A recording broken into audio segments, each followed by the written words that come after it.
Dear student, पिछले video में हमने देखा एडवर्ब के काइंड्स, उसके डेफिनेशन के बारे में पढ़ा और उसके 4 काइंड्स के बारे में पढ़ा।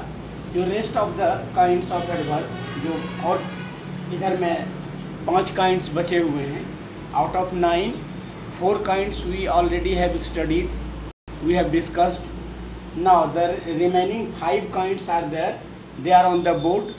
Now we should learn about them. हम लोग इसके बारे में सीखें. ये 5वां काइंड है इसका adverb of degree. Adverb of degree shows the intensity of a verb or an adjective. ये किसी verb या adjective की तीव्रता को बताता है, इंटेंसिटी को बताता है. जैसे very, much, this work is much difficult. ये डिफ़िकल्ट को मॉडिफाई करता है, तो उसकी इंटेंसिटी को, डिफ़िकल्ट की इंटेंसिटी को, हाउ मच, मच वो कितना, अमाउंट तो मच. या very, she is beautiful, she is very beautiful. Here very modifies the adjective beautiful. इस प्रकार से देखते हैं कि एडवर्ब ऑफ डिग्री क्या करता है, वर्ब या एडवर्ब की इंटेंसिटी को, उसकी तीव्रता को शो करता है. Interrogative adverb always is used to ask a question. When an adverb is used to ask a question, it is said interrogative adverb. वह एडवर्ब है जो किसी सेंटेंस में आता है वो क्वेश्चन पूछने के लिए. जैसे when, where, where is my book. यहाँ पर वेयर एडवर्ब नहीं है, यहाँ पर वेयर प्रोनाउन है, क्योंकि वेयर के लिए वर्ब इज आया है.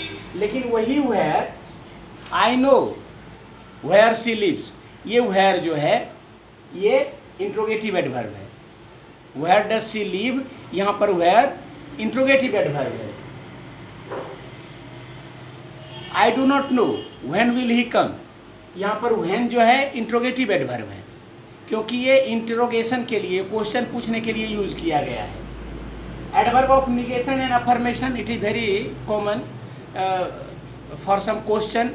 Either we answer it, we respond it in affirmation और निगेशन. जब कोई प्रश्न पूछा जाता है तो या तो हम उसको स्वीकारात्मक या नकारात्मक भाव से उसका जवाब देते हैं.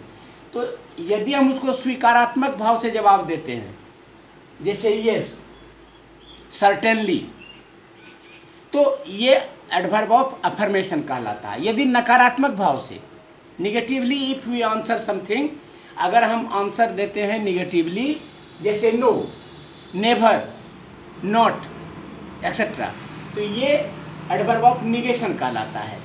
इस प्रकार से एडवर्ब ऑफ अफर्मेशन स्वीकार को शो करता है और एडवर्ब ऑफ निगेशन नकारात्मक भाव को शो करता है. Adverb of reason, an adverb that shows a reason, कारण बताता है.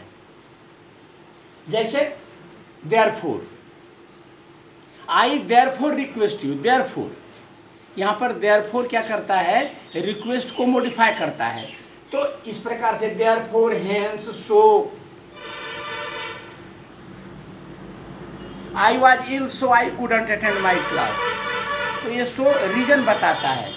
इस प्रकार से therefore, hence, so etcetera etcetera, ये एडवर्ब ऑफ रीजन कहलाता है. And now the last, that is relative adverbs.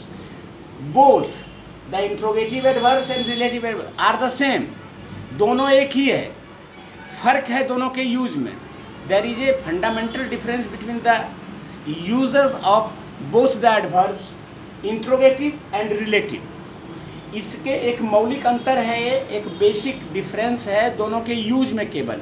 ऐसे एग्जांपल के तौर पर देखिएगा तो when, where, how, why, how much, how long etcetera etcetera, ये इंट्रोगेटिव एडवर्ब भी है और ये रिलेटिव एडवर्ब भी है.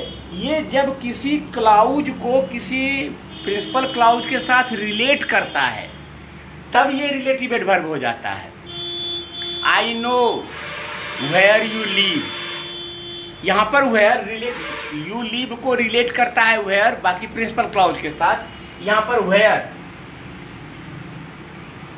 कैन यू से व्हेन ही विल कम, यहाँ पर व्हेन क्या करता है, ही विल कम को रिलेट करता है प्रिंसिपल क्लाउज के साथ. इस प्रकार से when, where, how long, how much, etcetera etcetera, ये जब क्वेश्चन पूछने में काम आता है तो इंट्रोगेटिव एडवर्ब, जब ये किसी सबऑर्डिनेट क्लाउज को प्रिंसिपल क्लाउज से रिलेट करता है, यानी सेंटेंस के एक भाग को दूसरे भाग से जोड़ता है, तो ये रिलेटिव एडवर्ब कहलाता है।